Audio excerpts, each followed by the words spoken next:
And embedded in our laws now is environmental assessment, early stage decision making. And I can tell you from a pipeline industry point of view, we've had debates at our board table about, you know, would you rather sort of advocate for a situation where policy first says, gosh, we need market access for this country to work, and then we'll figure out the environment.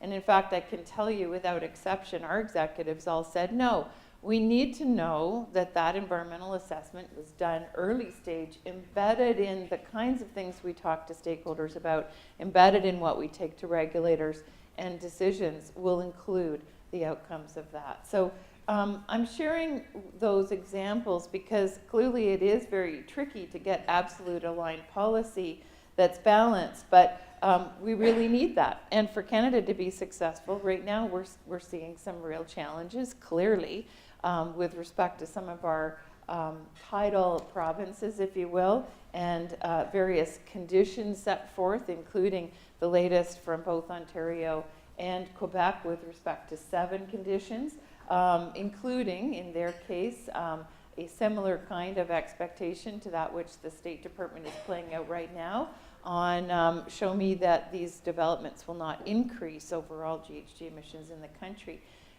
So I'm going into this because I think the problem that we face ultimately is we will never get to social acceptance through a project by project, very litigious approach. I think we really do need to have a viewpoint that is largely about general agreement on the path forward, and then clear decision making and clear understanding of the rules at the project level, but it needs to be framed within that overall policy. So I'm concerned in Canada today, and when I look extraterritorially, that these pipeline battles have adopted a very litigious approach. We are adopting and sliding into, thanks to, I think in part, very, very active, aggressive American-style activism, which is helpful in raising the debate, not helpful in how that it denigrates the public space and actually polarizes the opportunities, and in fact builds deep skepticism. In fact, some of those tactics are very directly oriented toward that explicit outcome. We've surveyed Canadians and find that when asked, do you trust the regulator to safeguard your interests?